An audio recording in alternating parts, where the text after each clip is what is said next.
Good afternoon and welcome. My name is Megan Lovett and I serve the Boston College School of Theology and Ministry as Director of Continuing Education. Thanks to each of you for joining us today for our final Continuing Education webinar of the fall semester. As part of the school's mission, we offer an array of enrichment opportunities to foster Christian faith and promote lifelong learning. We do this by offering presentations such as this one, as well as online courses, videos, podcasts, and other resources for personal enrichment and professional development. Our fall online courses are underway. Our next cohort of courses start November 25th and include our Advent courses, A People of Hope, and Mary, the Mother of Jesus. We are currently accepting enrollments in both of these courses. If you're interested in learning more about our online courses or would like to enroll in a Crossroads course, we will include a registration link in the chat. Thanks to our speakers for granting us permission to record today's webinar. Tomorrow you will receive a follow-up email with details about accessing the recording when it is ready. At the end of the presentation, there'll be an opportunity for question and answer. Please feel free to enter a question into the Q&A tab at the bottom of your screen at any time during the presentation. We will try to get to as many questions as possible. We are also able to offer live closed captioning for today's webinar. Please click on the closed captioning button on the bottom of your screen to enable the feature. Many thanks to Dot and Carolyn, graduate students here at the STM, for providing the closed captioning for us today. This webinar is a result of a number of wonderful partnerships with the School of Theology and Ministry here at Boston College, and I'd like to take a moment to recognize them. The Office of Global Engagement, the Arab Students Association, the Islamic Civilization and Societies Program, the Law School, and the Roach Center for Catholic Education. Sincere thanks to everyone who contributed to the success of this webinar. Now I have the pleasure of introducing our two speakers. Thomas Stegman is Dean of the Boston College School of Theology and Ministry. He is a member of the USA Midwest Province of the Society of Jesus. He holds an MA from Marquette University and both an MDiv and STL from Weston Jesuit School of Theology. He earned his PhD in New Testament Studies at Emory University. Father Stegman represented his Jesuit province at the 2012 Procurators Congregation in Nairobi and at the 16th General Congregation in Rome in 2016. In addition to his teaching, research, and administrative responsibilities, Father Stegman enjoys giving lectures and workshops for parishes and dioceses. Daniel Corrou is a Jesuit priest from the USA Northeast Jesuit Province. He is the Regional Director for Jesuit Refugee Services, Middle East and North Africa, and is based in Beirut, Lebanon. He has degrees from Le Moyne College, Harvard University, University of London, and Boston College. Before joining the Jesuits in 2007, Father Corrou worked as a teacher in Micronesia and later at Fidelity Investments, Georgetown University, and College of the Holy Cross. We are blessed to have these distinguished gentlemen join us for this important conversation. I now hand over the webinar to Father Stegman to begin the conversation. Thank you, Megan, and Dan, it's a pleasure to be with you. I have to say, Dan right now is in Damascus, Syria, and the time there is midnight, Friday the 13th. So Dan has always been ahead of us, and once he's a day ahead of us here. It's Friday the 13th there, but we consider ourselves very fortunate to have you. And Dan and I were talking about Damascus before we came on, and as a Pauline scholar, I had to ask him, did anything happen on the road to Damascus for him? Nothing quite like happened to Paul, but Dan did report that he found his way to the street called Straight. And if you want to know more about that, go to Acts of the Apostles, chapter 9. So Dan, welcome. It's wonderful to have you. You really do grace us with your presence. And I'd just like to begin by inviting you to please tell us about your role as the Regional Director of Jesuit Refugee Services in the Middle East and North Africa. Great to be with you, Tom. Thank you. Thank you, Megan, for putting this together, and for all of you who are joining us here. It's great to be back, as it were, even if virtually in Brighton at the STM campus. So delighted to be with you. As Megan mentioned in the introduction, I'm the Regional Director for the Jesuit Refugee Service in the Middle East and North Africa.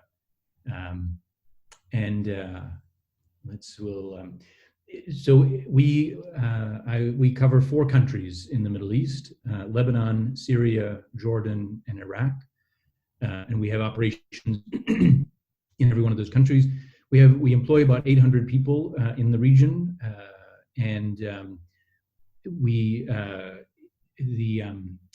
sort of the breadth of our work is really sort of based, the model that we use is based at a school, and then we have community centers that are around that. And so in each one of the countries where we operate, we have that sort of a model. So there's that very distinctly in the sort of what we think of as the traditional charism of the society. We have a base in education, but it is an outreach into the larger society. So the model would have been very much that our first response to the refugee crisis or the displaced persons crisis was to see that there were children that had nothing to do in the course of the day. And so our desire was to sort of form a school. As we were doing a needs assessment, the school was necessary. As we were talking with the parents, in particular the mothers of the kids, we were looking for a place for them to have a place to go outside of the house and spend some time. I think that's the idea here. The model that the story that I use is when I was here several years ago. I was here back from 2011 to 2014 in Beirut, and at that point we were starting our response to the refugee crisis. And what we did, and I think this is so important for us at Boston College, we have a Jesuit university in Beirut. And the Jesuit University in Beirut, just like Boston College, has a program that does service and social justice work outside of the university. But we also do reflection on that. So we would have these students who would be just like for Boston or the Appalachia Project or something. They would be working at a school or the retirement community, old folks' home, something like that, before the refugee crisis started. They would be doing that work, and then we would have reflection on that work itself. And what we realized is that as they were reflecting on their work, as the refugees started coming into Lebanon, that they wanted to do something in response to the refugees. They saw the need on the ground, and so they wanted to respond to that. And so what we did is we basically just asked the refugees who were arriving, the Syrians who were arriving, what did they need? And it was from there, from the ground, from the desires of the people that were arriving, that we formed this model in Beirut. And then we've used that model throughout Syria and Jordan, certainly in response to the Syrian crisis. And then we use the same model in Iraq when the ISIS, Daesh crisis started in 2014 or so. So that's the model that we have, a school and so we have multiple schools all throughout the region, and then these community centers around them. And in some places, those community centers, most of they all have mental health components to them, psychosocial programs, and some of them also have healthcare as well, certainly in Syria, traditional medical, pharmaceuticals and things. Great, and so here we've got just a quick little PowerPoint here. I wanted to use this just to highlight some of the reality on the ground in Beirut these days. Many of you might have seen the stories and the videos from the August 4th explosion in Beirut. That happened about just a little bit less than a mile away from the JRS offices and the Jesuit community. And so these two pictures on our screen now are one of the Jesuit Refugee Service office, so my office on the right. And so there was a glass partition there that has been shattered, and that was the night of the explosion. I was in the office at the time, and it was a very frightening experience. But we lost all the windows and doors, things like that. It was an enormous explosion. And we're still really much under repair. We still have just plastic and plywood up on the walls, on the windows. The doors were, sort of dental floss and some duct tape are holding the doors together. But we've been able to get through, and we have the building pretty much ready now for the winter, because the rains will start coming in, and so that has gotten better. On the left-hand side, you see the morning after, so this is on August 5th, this is the Jesuit community. And so the glass walls came down there. The Jesuit community, which is right next to our office, is right in the middle of town, and it was, all of the windows were really destroyed. So we, there again, have been sort of rebuilding that. The really beautiful thing about it is that the church, all of the churches in Lebanon, made the clear decision that our primary fundraising was going to be for the people, for homes of the people who had been really devastated by the explosion. And then we would rebuild the churches and the sort of the churchy buildings later as money came in later. So that's been the real focus of our work. And so this demonstrates two sides of our work. We're doing the JRS fundraising, and the JRS fundraising is for refugees and vulnerable Lebanese who have lost homes or whose homes have been damaged and then who have lost economically. And then on the left-hand side, sort of highlighting the work, not just of JRS, but of the local communities that the Jesuits are part of that are doing more local rehabilitation work and things. So that highlights a little bit of that. Kara, if we can go to the next. So this gives us just a little bit of a sense of sort of the JRS response to the blast. And you can see on the right, some of our home visits teams are going around to do assessments on the right inside of a home, and on the left walking down the street in the middle of an assessment there. Okay, we can go to the next slide. And so I think this is, the photo here is of a food distribution that we were doing a little while ago in the Bekaa Valley. You can see this is more in response to COVID, because in the context here, we had the economic crisis in Lebanon, the political crisis that had been happening since October of last year. You throw on top of that the COVID crisis and the economic crisis that comes around as a result of that. The Syrians, refugees, whatever jobs they might have had in the informal economy, all evaporated as a result of COVID. All of that just stopped. You couldn't leave the homes. Any sort of informal economy had been closed. And so we're very aware of the need for food distribution and basic needs distribution in response to COVID. So here you see we're doing a food distribution, but we're doing it within the sort of the safety protocols. And we're looking at a new normal. For JRS, we're looking at that new normal in education. We've had to respond in Lebanon and Jordan. We've been able to do remote learning by WhatsApp, the WhatsApp app. In Iraq and Syria, there is not the internet infrastructure. There are not phones available for kids to do that, for our students to do that. So we're trying some other things that we'll talk about later. The mental health and psychosocial programs we're doing, again, through WhatsApp groups, Facebook Live groups. And so those support groups that had been working are continuing. And then we're trying to do some work around community building and reconciliation, even in the middle of COVID. We can go to the next slide here.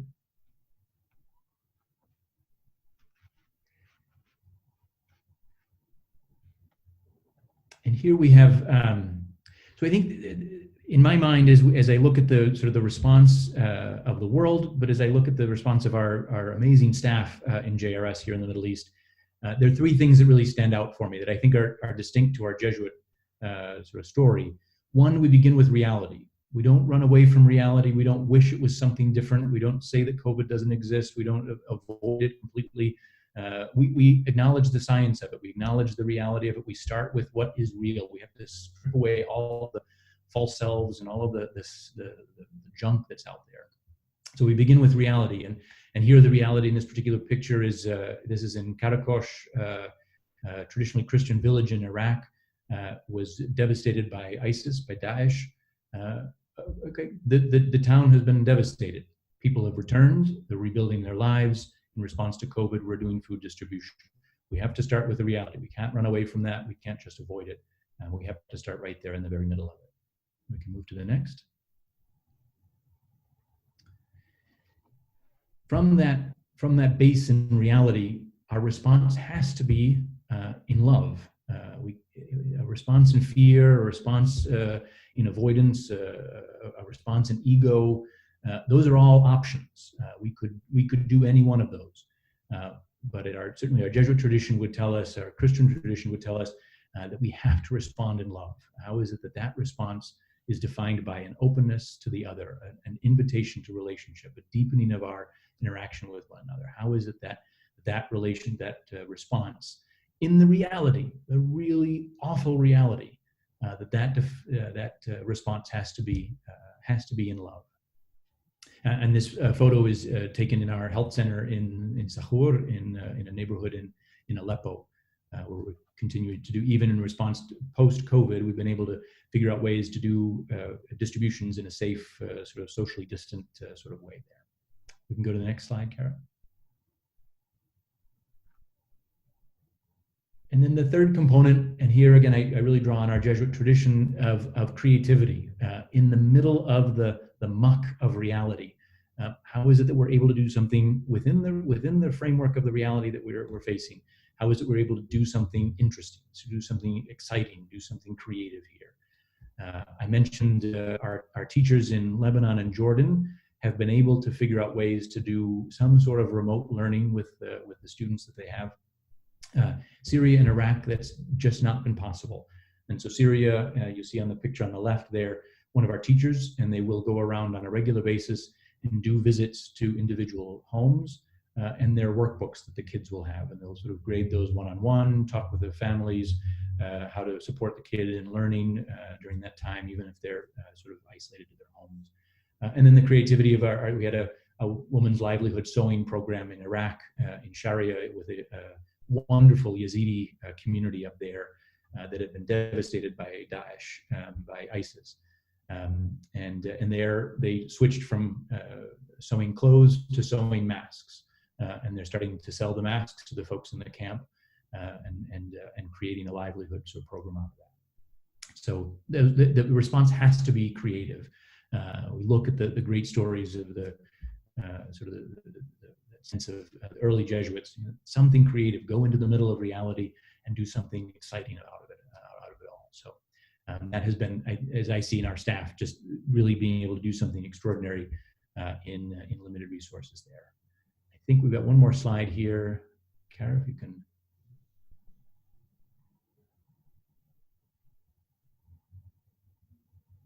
Just to say thank you, shukran. So that gives a little bit of an idea, some of the places that we're working and some of the work that we have going on, the kinds of work that we're doing there. So I hope that helps a little bit, Tom. And that was very helpful. Thank you. And I'm remiss because I meant to introduce that question by observing that we're a couple days away from the 40th anniversary of the founding of JRS, November 14th. JRS was founded by Father Rupe, who was then general of the society, largely in response to what was going on, people fleeing from Vietnam. And as a Jesuit, I have to say, I'm so proud that the Society of Jesus has committed itself to this ministry. And Dan, I was joking about you're ahead of us in terms of time, but you and this work is really boots on the ground, living out the gospel. And those pictures and your descriptions give us a nice flavor of that. If I may ask, what joys and graces do you experience in your ministry? It really, you mentioned the work that's going on. It really is. It is looking at seeing the staff do the work there. It really is extraordinary. I'm here in Damascus at the moment. I'm usually based in Beirut. I just happen to be here for a few days, and to hear the staff to really be in the field is a great joy of mine, because not only do you see you walk into the school and Syria is not doing well with the socially distanced sort of thing. So schools are open and don't ask too many questions, unfortunately. But you walk in there and you see the kids, and it's just a joy, an absolute joy. But then you talk to the teachers, and it is a beautiful thing. These themselves are Syrian young adults who have lived through the very worst of the war in Syria, have seen homes and families destroyed, have themselves had to move multiple times, and yet they've been able to stay. They've made the clear decision: we're going to stay here. We want to build Syria. We want something better for our lives here now. They've made a commitment. These are smart people that could easily get a visa to go outside and go somewhere else. They have made an extraordinary commitment to stay here, and they're not just punching the card, punching the clock. To see the we pay salaries, but we don't pay anything that I wish we could pay. But to see the commitment that these individuals have, like they are so dedicated. as dedicated as any teachers, any social workers, any staff that I've ever seen before.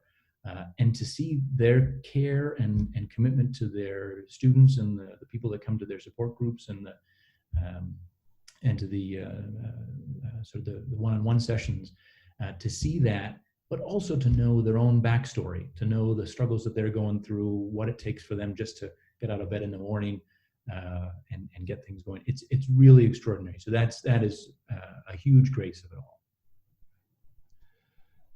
We in the States are largely insulated from a lot of the realities in which you are living that part of the world. If there's one thing that's important for citizens here in the US to understand about the overwhelming challenges that refugees face, what would that be? How would you help us to appreciate the challenges and give us a flavor?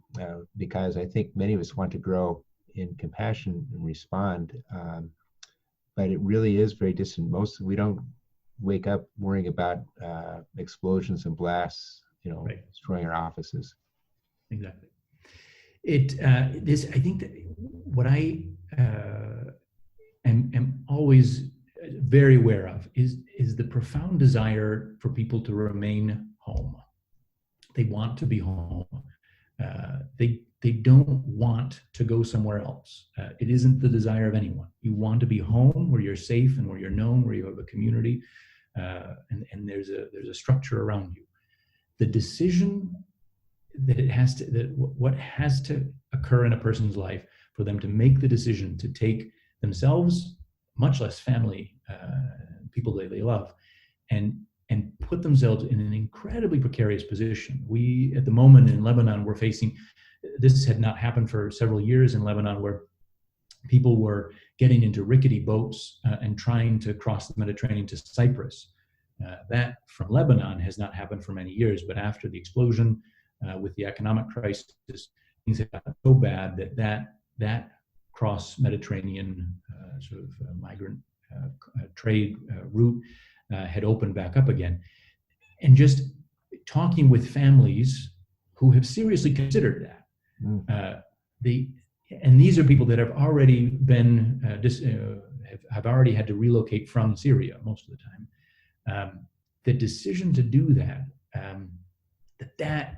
it is beyond, it's not just, it isn't taken lightly. This is an enormous decision. No one wants that. And so on one level, I think the important thing for us to remember in the US and in places where we have some ability to influence government, we have some ability to influence policy, to be able to say, whatever it is that gets people to that point is wrong.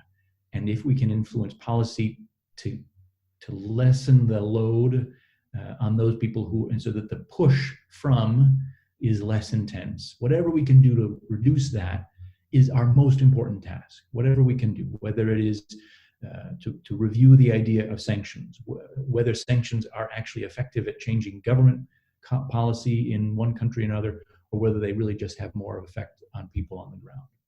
Whether we look at sort of what is our policy around any kind of political, social, military influence certainly in the Middle East, so that whatever influence we have is for the good, is for the people who are at risk of fleeing, of having to run away. So that's the first thing. How do we attend to that? But then second, for those who have made the decision that they have to flee, how is it that we, in a just and dignified way, can welcome them in some way? And how is it that we can do that in a way that really enhances their humanity and really builds up the larger community? I always point to my family 150 years ago were refugees, migrants from the wars in Europe and the famines in Europe. In many ways, very similar to the Syrians, Iraqi, Lebanese who are struggling today with that same kind of thing. But I think the most important thing for us to look at is what is our influence on reducing the push away? How is it that policy from our countries can aid countries here to lessen the burden on people? Thank you. That's very helpful. Does the multi-faith population of Lebanon bring added challenges when working on the grassroots level, or is it a non-issue as the focus is on providing basic care for all people? So I mean, you're in a very complex part of the world, to put it mildly. It's a wonderful place. I love it. It is complex, but I really do think, John Paul II used the line that Lebanon in particular is the message. At its best, Lebanon, Syria is also similar with it. At their best, these are examples of places where Christians, Muslims, Druze, Yazidis, Ishmaelites, all Sunni Shia can indeed live together and can figure out a way to do this all together, and can indeed build a community that really seeks the common good when it's at its best. When it's at its worst, we see the civil war in Lebanon, 75 to 90.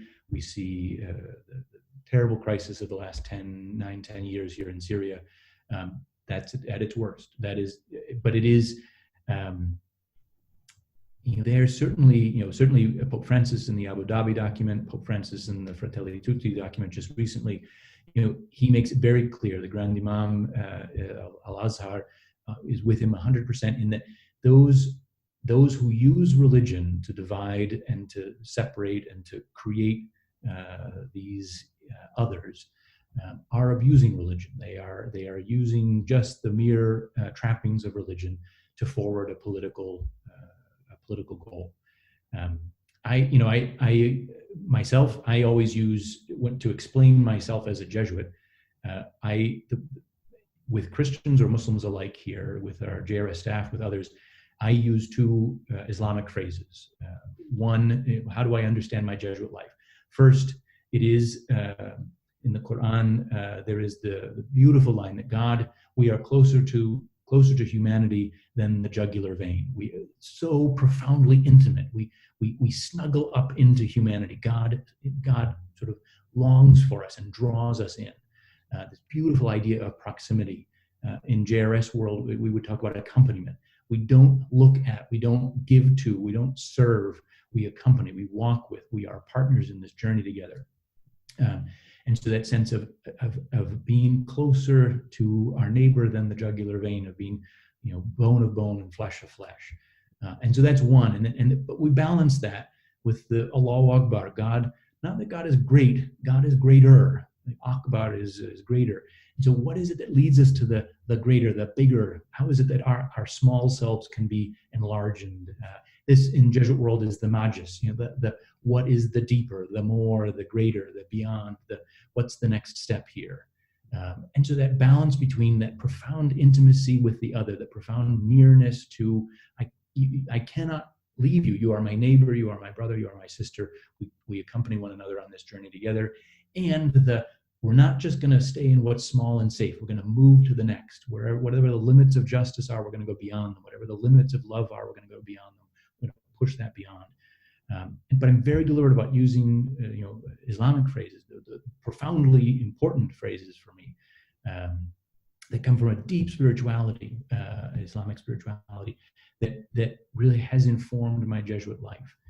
When I hear Jesuits here, my peers, these are Jesuits from the Middle East, talk about we talk about so whether Christians will survive in the Middle East.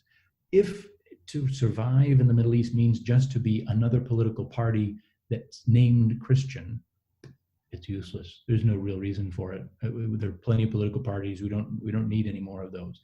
If indeed Christians remain in the Middle East and live up to the very highest ideals of what it is to be Christian, live up to the incarnation, live up to the gospel, if we feed the hungry, clothe the naked, we walk with the poor, if we do that, then we're absolutely essential here in the Middle East. And I think that's the message for us. And that it's certainly a message in the Middle East, but it's a message, I think, throughout the globe. Like, if we can really live up to the gospel, then we're absolutely essential there. It's an essential part of who we are. And so I think that's, at the end of the day, it is a beautiful thing. It is an area of tension, but I think the areas of tension are because of original sin and sort of the Christian mentality. It's like what has torn us apart. But we see some really beautiful examples of it bringing us together, of that beautiful diversity bringing us together. And it strikes me, listening to you, you're really getting at the nub of interreligious dialogue and its value. And could you just talk a little bit more about that? And I'm going to put the dean's hat on here because we have some of our students and former students who are watching or will be watching this.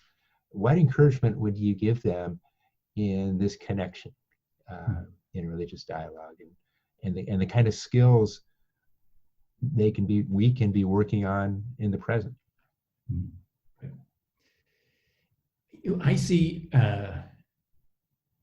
the lived experience here that I've sort of watched or been part of or just sort of happened to be in the middle of has been twofold. One, it's the grand statement, and two, it's the local interactions. The grand statements, that I always use the example on Feast of the Annunciation, March 25th, I think. I should know this. I just failed the quiz here. Okay, March 25th. You're SCM educated. You got it right. Hold on. Okay, it's the Feast of the Annunciation, and so my soul magnifies the Lord. Mary, it's a Marian feast. Now, growing up as a kid in upstate New York, where we had Catholics, Protestants, and Jewish folks, and my friends were Catholic, Jewish, or Protestant, or Catholic, Jewish, or Protestant. The idea of the Virgin Mary was something that separated us. So we didn't talk Mary because then it got into religious politics, and we didn't want that. However, Mary here is something that unites people. There's an entire surah in the Quran of Maryam, and she's a very highly regarded prophet. And so Mary is someone that brings people together. So on March 25th, before COVID, of course, the Jesuit high school used to have this beautiful interreligious gathering, and the leaders of the major religious sects of Lebanon would gather there. And so you have, a couple of patriarchs and the Grand Imam and the several sheikh from the Shiite tradition and Yazidi and the Protestants were there. It was a beautiful thing, and there was a beautiful prayer service. And so the cynics would say it didn't really do anything and change anything because it was just everyone showing up for this event. It was just a photo op. I say that there's at least a value to the photo op, because the next morning, the front page of every newspaper in Beirut had the picture of the Sunni, Shia, and one of the Christian patriarchs on the front page, standing right next to one another, shaking hands. That at least means that anyone who would abuse the concepts of religion in a violent way couldn't do it the next morning. You couldn't do it while that was on the front page of the newspaper. There is a value to the grand statement, to the big event. And so I don't go down the line of the cynics there. I do think there's something of value there. However, I think it's also imperative that we have those local individual conversations. And we have the great good fortune. We have a couple of we have 4 American Jesuit scholastics here right now. We have two who are in Regency right now, and 2 who are doing special studies in Arabic. And I've said to them on many occasions, if it's not awkward, you're not doing it right. And I think that's an important part of it's a general rule for cross-cultural interaction, but certainly for interreligious dialogue. If you don't feel awkward in the conversation, then you're not pushing into the next. It's the old Mother Teresa, line with reporter asks, how much should I give? Give until it hurts a little bit. It's like, push yourself into go out into the deep, take the boat out, drop the net into the deep water. Don't just stay where it's comfortable and easy along the shore. Get out into the middle of it. Have those conversations with neighbors and friends and people, interact with one another. And I think that's where we can see that, it starts, and this is where it works really well in places like Syria and Lebanon. It starts in everyone goes to the same market.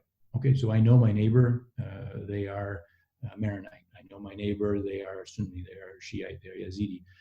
I know them. Okay, I know them. Can we deepen that a little bit? Can we go into the next step there? And so I think that's the invitation for us on the more local level. mentioned our students, and Dan, I'm very proud to say, is an alum of the School of Theology and Ministry, and he's becoming Newly more licensed distinguished by the minute. I'm just going to presume that that your time at STM did prepare you in some way. Could you just talk a little bit? How did BC STM prepare you for your ministry? I say this in with the hope that not only our students but our alums are listening, and that what we do in the studies does bear fruit exactly. in future ministry. Right. It did tremendously. I mean,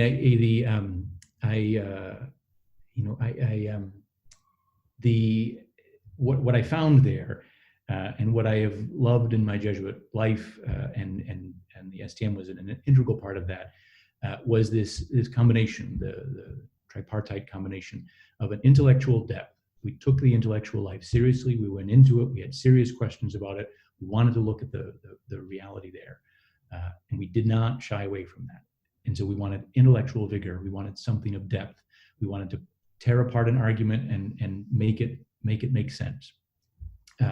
And so there was that intellectual depth. And so I see that in everything that I'm doing.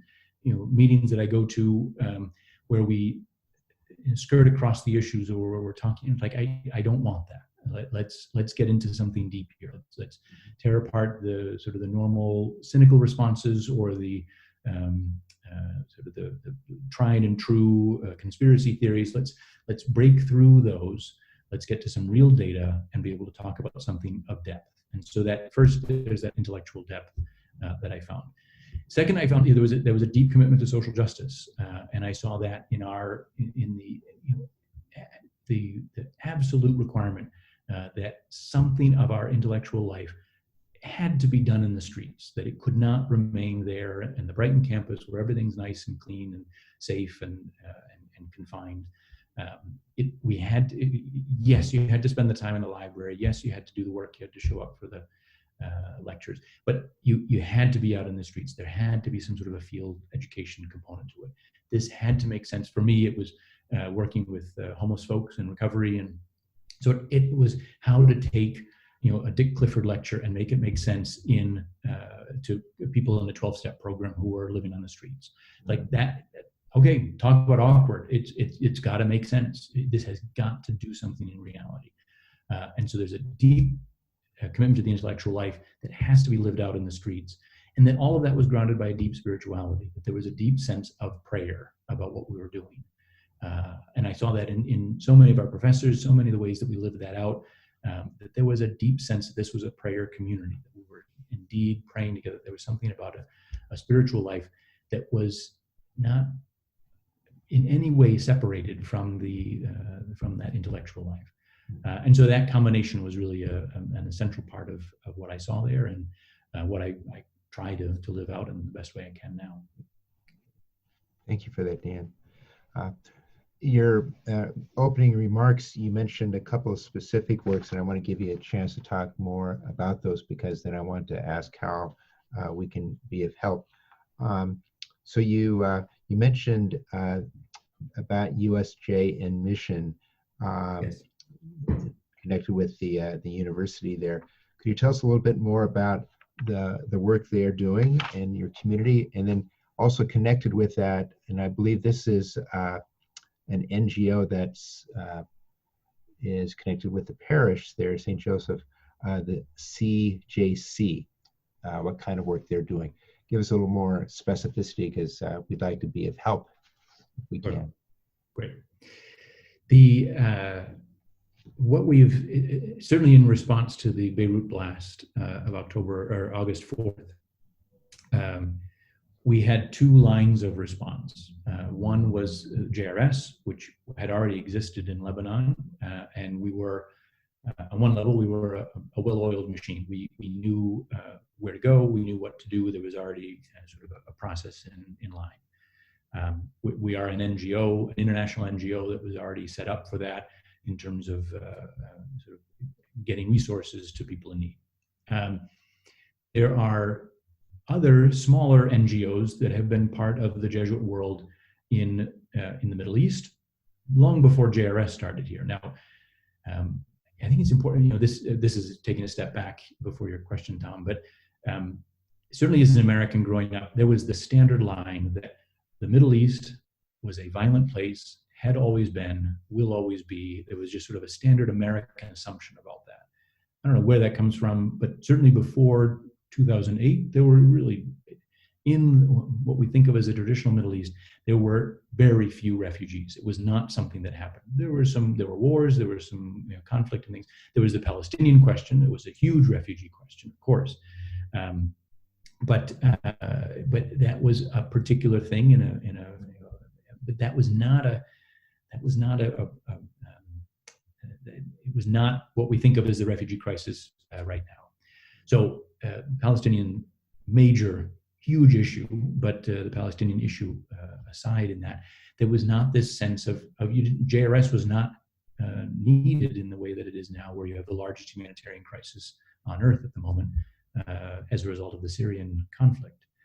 So the JRS didn't exist there, but there was need. There were poor Lebanese, there were poor Syrians. So the Jesuit world had developed these organizations. Now there's the Jesuit University in Beirut, University Saint Joseph, USJ, and their version of, as I said, Boston College has BC for Boston, and there's the spring break programs, and there's the student-run programs that are service and social justice focused. USJ en mission is in USJ in mission, and mission to the people of Beirut has been around, for a long time, in the same way for Boston has been. And it's the student organization that does response to service with the poor. In response to the Beirut blast, they took that and they expanded it, and they have just been doing food distribution. What they did is they took the culinary school and made it into a field kitchen. They took the engineering school and made it into people that knew what to do with a building that had been destroyed. They took the nursing school and they sent them out as nurses in the field. They took the resources of the university and put it outside, which is exactly what it needs to do in a point of emergency. And so that was the University of St. Joseph in mission.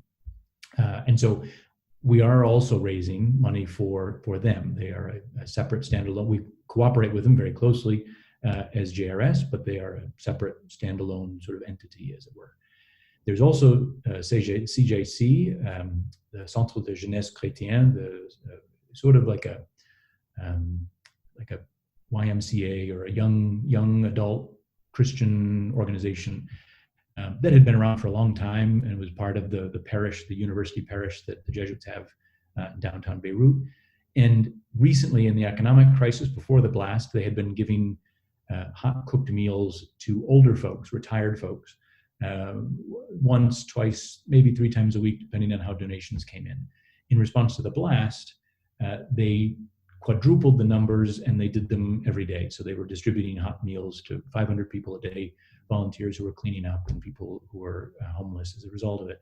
And so that also, it was a small local NGO that was run by the funds from the parish. We've been doing some fundraising for them so that they can maintain the very important work that they're doing, again, in collaboration with JRS, but it is a separate operation also in the Jesuit bubble, in the Jesuit world. Because I think that's important. The JRS is not the only Jesuit operation in the Middle East. We have a very active province here that covers the area, that has a university, that has several high schools. Just like Jesuits in the United States, there are lots of different operations that fall under the umbrella of the Jesuits and the Jesuit province. So these are just some very good, but small and sort of very directly responsive to the blast, small NGOs that are coming up in the Jesuit world. Thank you for that. And I'm just going to ask one last question and then turn the floor back to Megan, who's will be bringing questions from participants here. But I'm going to ask this on behalf of STM. A couple of years ago, I was in Rome and had a chance to sit down with Tom Smolish, the director of JRS, and I said, I'd really love STM to be of service and Boston College with their global engagement initiative. It's part of the strategic plan of the university and certainly of our school. How can we be of help? Great. Well, first of all, thank you. Because you really have already been. We had through Jim Keenan, through Boston College, we had an amazing conversation between the University of San Jose, Jesuit University here, and Boston College and JRS in the Middle East. So we had the initial conversation maybe a week or two ago. And what I would say is that what was really, as an alum, as a graduate of the STM, I was especially happy and proud because of the schools. There were only 2 schools between Boston College and USG that were already doing something together. One was social work, and they've been very active. The School of Social Work has been very helpful with JRS and very helpful for us in developing our social work program and developing our social workers. But also the STM has already been doing things, in that there was a reconciliation program that was a pilot program in Uganda that the STM has been very involved with for a while now. And that will certainly be something that I'm going to be raising. I'll be raising with you, Tom. No surprises coming down the road, but that is an area that I think we've been doing some informal programs in the region on reconciliation. We've been doing some great stuff, but the idea of really naming it as a reconciliation program and thinking through what does that look like, not as reconciliation in an education program more, but if we're really doing the work of reconciliation, which we see in the general congregations of the Jesuits, last 2 or 3 congregations, explicit work of reconciliation. And I think that gets us away from any of the paternalism of doing justice or doing service. Reconciliation, naming that we're kind of in this together, and how do we figure out return to right relationship with the planet, with God, with one another, with our neighbor. How do we do that in the best way? And that, I think that's going to take some real good intellectual thinking through, and then we're going to have to test it on the ground and kick the tires and see how that makes sense in real life. So in many ways, the STM, but BC as a general institution has already been a big help for us. We will continue that conversation again, I promise. Megan? Thank you both for a great conversation. It's been wonderful to see our attendees engage with the conversation through the Q&A. I just want to pass along, there's a lot of hellos and well wishes from for parishioners at St. Francis Xavier Church in New York City. They miss you, and they've enjoyed getting to we love you, Xavier. see you. They miss you too, and they overall, everyone has just been touched by your positivity and your passion, and so thank you for your presentation this evening, and thank you, Father Stegman, for guiding it. First question for you from our audience. They just would like to learn a little bit more about your team at JRS. Is it more people from the area, from people international? If you could just share a little bit more about your team. It's almost entirely from local populations, which I think is a great benefit. And one of the things that I'm most proud of, we, as a Catholic institution in the Middle East, there are several other, some of them are large, other Catholic organizations that work here. We're the only one that explicitly hires outside of the Christian tradition. So we are very deliberate. Our staff resemble I hate the word, but beneficiaries, the people who come to schools, the social centers, the health care centers, whatever. And I think it has been, I can just speak from having myself worked in those teams, just a beautiful example of reconciliation, of sort of working through we're in this together. Muslim, Christian, Yazidi, Druze, we're working on this together. And there is something explicit about the JRS mission, about what we do as a Jesuit organization that is indeed adaptable to Sunni, Shia, Druze across the board. That there is something that, this was not a JRS person, but there was a student at the university who he's a Shiite, and he went to a Maronite high school and a Jesuit university. So he referred to himself as a Shiite Maronite Jesuit. And I think that there is something that we really can sort of gather together. There is something that can hold us together, and there's something about this is where I think that it's lived out in the real experience of our staff, that sense of accompaniment, that deep care, that sense of proximity. I am not a service provider giving you, poor lowly one, something you need. We are in this together. We're sharing the resources that we have. We do what we can with what we've got, and we make it work. So we have myself. I mean, there are a handful of foreigners. Most of them tend to be the Jesuits who are here. We have blessed to have 7 Jesuits now working in the Middle East region, but we've got 800 staff, and so all the rest of them, with a few other exceptions, we have a couple of Europeans that work with us in the regional office. All the rest of them are from the local communities, and so one of the things that I look very closely at, and one of the things we're looking to develop with Boston College for our teachers, our hope is that, inshallah, the refugee crisis ends and everyone can go home. That's the dream here. That's what we want. That's the goal.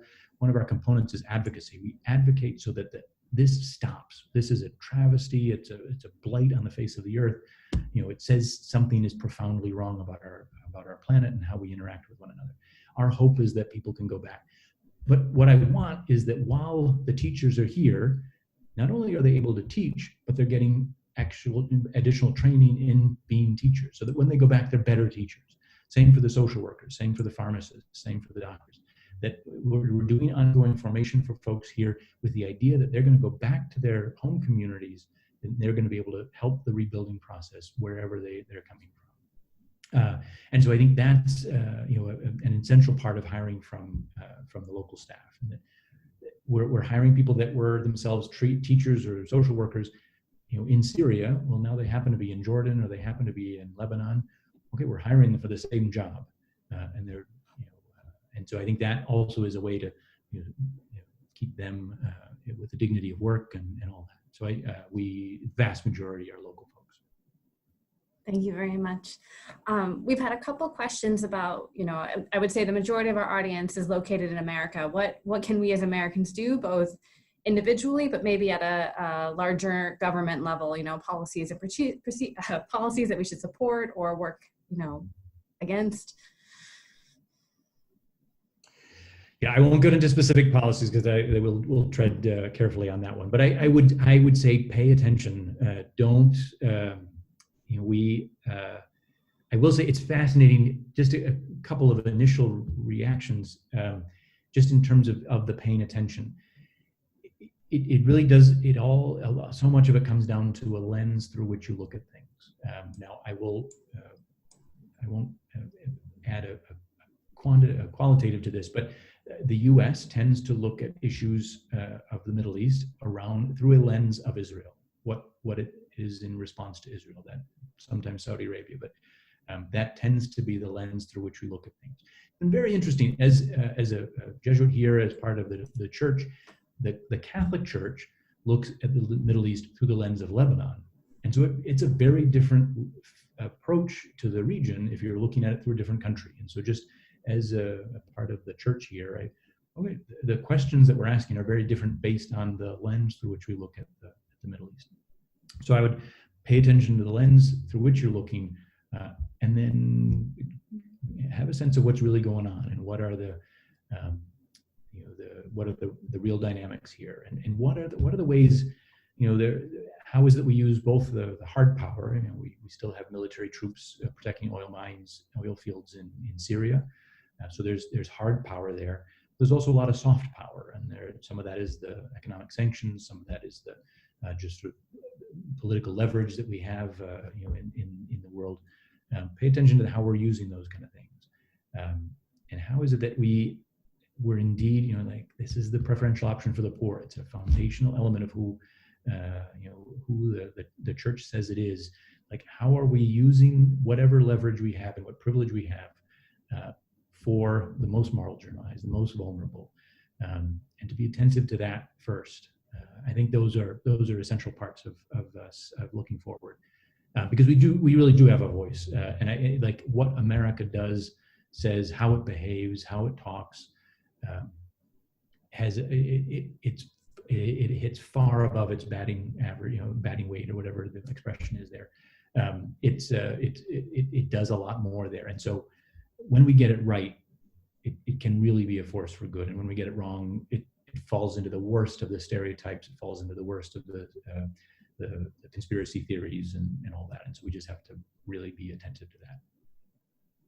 Thank you. We probably have time for one more question. One of our participants has asked, how have the universal apostolic preferences from the Society of Jesus informed your work and mission since they were released by Father Sosa in 2019?